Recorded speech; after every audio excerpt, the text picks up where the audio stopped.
and welcome back. So, for this little update, I have the rear end all cleaned out, and then I got it washed out and then painted with Cliptol. And I'll insert a picture of what the rear end looked like when I got all the, well, fat out of it. It really wasn't awful, all things considered, which I'm very surprised with. So, oh, and the bearing race that was sitting on it'd be the right side of the differential. There's this snap ring that sits right behind it, so it has a good stop, so you can set your end play on your differential. I didn't really have a way to pull the bearing out this way, and I don't have a welder. So I just pounded out that plug on the side of the transmission. Just drove it out that way with a seal driver. And then I came in from the outside of the tractor and shoved the bearing race in. Really didn't pound out too bad, honestly. Wasn't too hard. And then I just cleaned that plug back up and pounded it back in. This whole area is oil anyway, so if it leaks a little bit, I'm not going to be too concerned. So anyway, I was putting the PTO power shaft back in, this bevel shaft and then this bevel shaft. Well, you put this one in first, and then this one, and then you put the bearing in down there. Well, I assembled it all, and the gears locked up. Now, before I tore this whole tractor apart, the PTO would not spin, which I thought was really weird. Obviously tore everything apart back here, still didn't spin. Pulled the little extension shaft out, still didn't spin. That's really weird. And like, was messing with this stuff, pounded the bearing off, and I got to spin. Oh, okay, cool, whatever. Not a big deal, must just been rusted up or something. Well, upon further inspection, the bushing right here is sitting out, proud of the face and the casting. And on the bevel gear here, this washer is flat on the bottom, or this thrust washer is flat on the bottom. So it needs to sit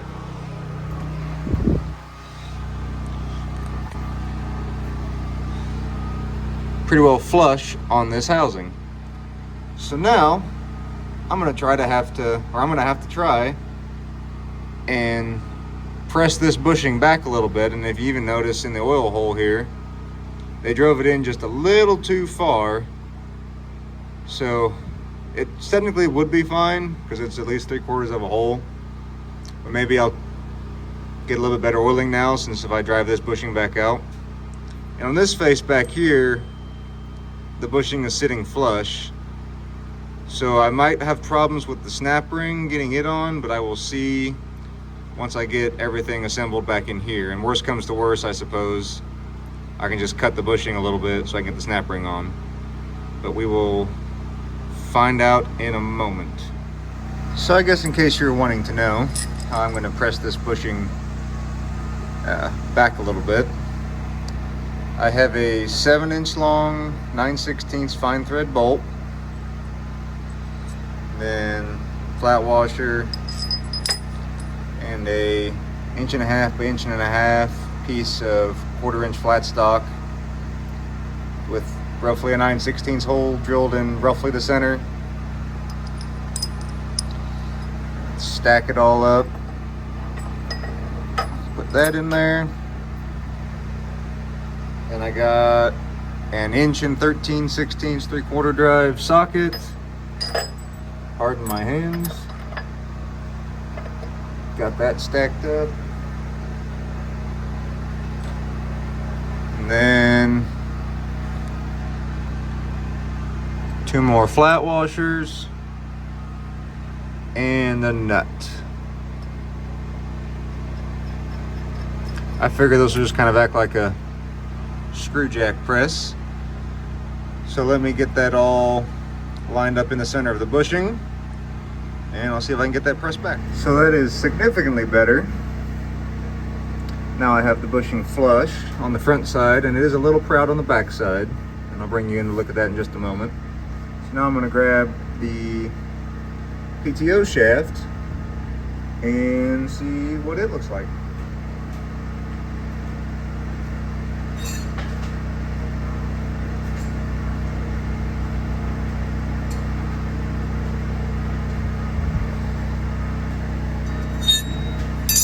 Had to pardon my reach again. That was running really nice, and now it is not.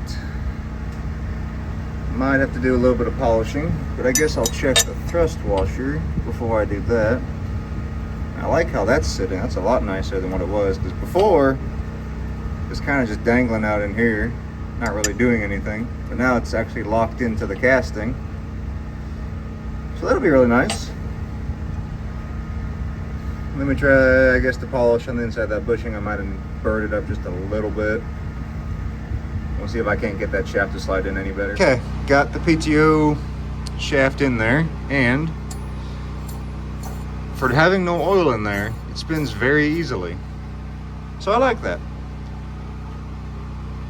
I think I'll put a little dab of 90 weight into the oiling hole, and then I'll try to get the other shaft in. So as you can see, I was able to get the other shaft into the transmission housing. I ended up having to kind of gently tap that bearing on so I can get the shafts in here square so I can check backlash. Unfortunately, I don't know if you can hear the little wiggle, but I don't think I have enough backlash with the shim gaskets that I have, so I gotta wait for the thicker ones to come in. But in terms of contact pattern, I think it'll be all right. We will see once I get the thicker gaskets in. But since the thicker gaskets are that you shim this PTO shaft on this bearing housing over here, since that's all external to the transmission, and I can probably wiggle my way in here to measure backlash even with this all in here, I figured I'd go ahead and put PTO lever and all that back together. To get the fork on and get the fork into the sliding gear, I found it to be easiest to rotate the fork vertically and then mess with getting it onto the detent shaft. That way you can take a short screwdriver and wiggle in there and hold the detent ball down while you try to get it started onto the shaft. It took me probably, I don't know, half hour, 45 minutes of messing around with it to finally get it to line up. But got that on, and then I ended up unscrewing the detent shaft all the way from the housing so that it would kind of just sit in there loose, and then I could take the fork, rotate it back, move the gear. I don't remember which way I moved it, but either way I moved it either one end or the other of the shaft. Was able to get the fork started, and then I screwed the detent back into the transmission case, and I put some sealer on the threads.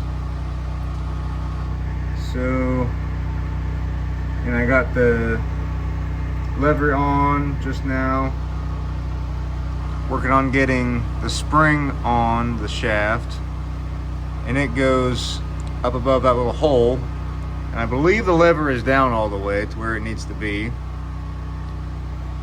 mainly because the snap ring is sitting on top of the engagement lever there. So I don't know if anybody's ever seen this trick before, but you can compress the spring with zip ties to get a spring in a certain spot, and you can cut the zip ties and it'll spring back open. And I'm doing this because if you can see on that little hole there, that is where a cotter pin goes, and the spring has to be compressed above the cotter pin before you can put the cotter pin through the hole. So I'm going to try to use 4 zip ties on roughly 4 sides and see if I can get that spring compressed enough to allow me to put the cotter key in. Okay, so got that in. Ended up taking the spring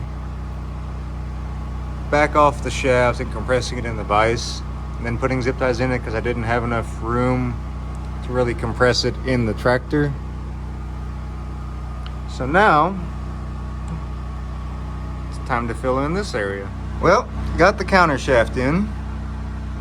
Definitely a lot harder than I thought it was going to be, and I do recommend, if you can find a second person, maybe get a second person to do this, because I did this by myself and it was quite the balancing act. So the counter shaft goes in the left side of the transmission and you feed it in that way. While you're feeding it in, you have to put the gears on coming this way. When you get down to this end, it's kind of tricky to get this last gear on and keep the bearing in the race while you're trying to balance 30 pounds of gears or whatever that all weighs. In case somebody wants to know, or maybe this will help you in the future, when I was removing this bearing, this is on the right side of the tractor on the counter shaft, I tried to use a bearing splitter and it just pulled the cage off the bearing, so I just ended up cutting the bearing race off. If I would have known that starting out, I probably would have just cut the bearing and moved on with my life. It's a very tight press fit. I tried to heat up this bearing and try to help make it slide on a little bit easier, and it slid on about, I don't know, 1/4 inch or so, then stopped because I'm guessing the shaft cooled enough out of the bearing to where it was no longer bigger than the shaft. So it's just a very tight press fit. I've noticed on this tractor in particular, I don't know if they're all like this or if all John Deere's are like this, but every pressed fit bearing on this tractor is a very, very tight press fit. But whatever, I guess. Maybe it's just really old iron and new bearings aren't made like what they used to be and the tolerances aren't as good. But try to get you set up here. Maybe you can stay there and you can see enough. Well, let's try over here. That's not too bad. So I figure I'd save somebody some time looking around in the parts book and tell you the number of teeth on each of these gears. I mean, you can look this all up yourself, but I mean, you're watching a video already, so why not, right? So this gear is an idler gear, and you can either have 17 and 28 teeth or 19 and 25 teeth, 17 and 23 teeth, 16 and 27 teeth, or 19 and 25 teeth. They all depend upon if your tractor is equipped with a high speed or a low speed setup.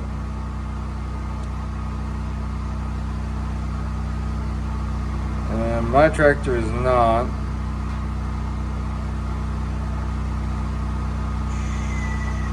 Let me see here.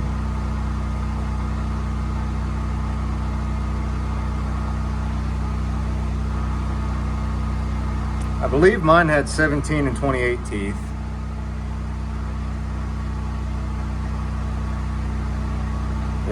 Yeah, that's right. So this next gear, the parts book calls it second gear. It has 24 teeth. There's no subs for those with a high or low speed transmission.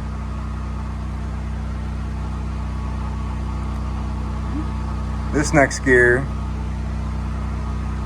is the pinion drive gear. It has 17 teeth. It doesn't, parts book doesn't sub out that either. And then this very last gear, which I know it's kind of hard to see, but the very last gear on the left side of the transmission housing, that one is first gear, and it has 27 teeth. So now all I need to do is get my shims cleaned up and put them on this side with the bearing quill that holds the race for that bearing, and I can check backlash. So I got the shims cleaned up, put on, and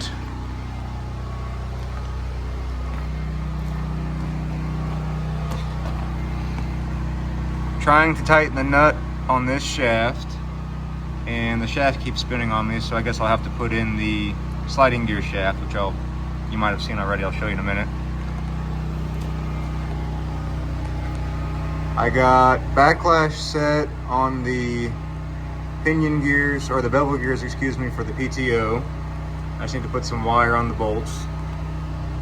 Fun fact, I ended up taking the counter shaft back out so I could have enough room to try to knock the, I guess I'll show you over there.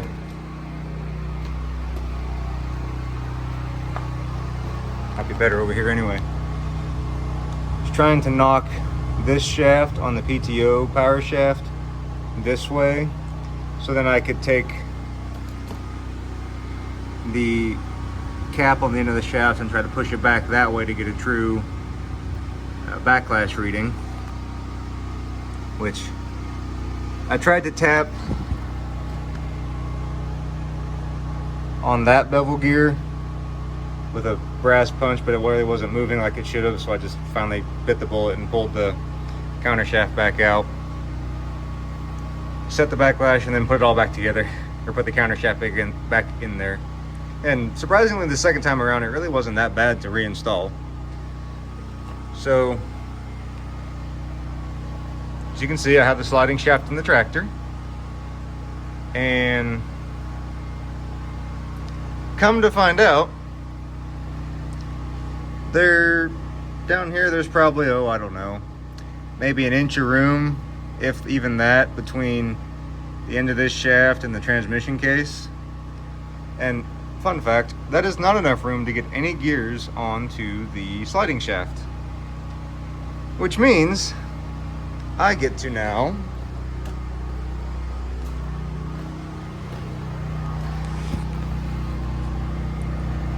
remove this snap ring, which was not super fun to put in, so I can then move this whole shaft outside of the case enough to get gears on it, and then I'll have to slide it back in, and I'll have to fight that snap ring again, put it all back together. Probably should have caught that before I got ahead of myself, because in hindsight I did have this snap ring out, and I still had the bearing on this shaft sitting on the bench before I put the new bearing on. So yeah, this will be fun. So that was indeed fun. Got the snap ring out, tools of the trade to get the snap ring out, and really a 90-degree pick was the thing to like pry it out as I was, I guess, collapsing it with the screwdrivers. So got the gears on the shaft. Then I realized I needed to put that bearing on the end of this shaft, and looking at it, it looked like the easiest thing to do would be to just remove this bearing and then put the bearing on the end of the shaft and then slide all the gears on that way. But then I would have had to have come in this way with the shaft into the transmission case. Well, then I had the idea, why don't I just put the bearing inside of this, I guess, gear housing. This is the input shaft to the transmission. And then I can lightly line this up and then tap it in, because out here, there's a snap ring to stop it from going all the way out, and I can probably hold on the end of the shaft while I lightly tap this one on. And really, I don't know that I need to put this together like that to lock this into gear so I can set backlash on the counter shaft. But it's not gonna hurt, and it has to be done anyway, so I figured might as well. So I'll bring you back after I get that together. Okay, so not too bad. Just held the end of the input shaft and lightly tapped the sliding shaft into the bearing on the input shaft. I went ahead and put some grease on the bearing so when I spin it, it doesn't run dry. And now I'm gonna set backlash on the counter shaft. So I tried setting backlash on the counter shaft, and with getting the nut back here as tight as I can get it, and the other end of the shaft tightened up to the housing. I've got 20 thousandths of end play. Book calls for 1 to 4, I believe, so I tried to take out one of the two shims over there. There's a thick shim that's about 60 thousandths and a thin shim that's about 20 thousandths. Took out the 20 thousandths and it locked up the shaft. So hopped on eBay and ordered some more shims so I can maybe find the right combination to get backlash about to where it needs to be. In the meantime, went ahead and put the gear on the sliding shaft and put the nut on and got it locked down. And then this gear just slides on and off. There's nothing special to it.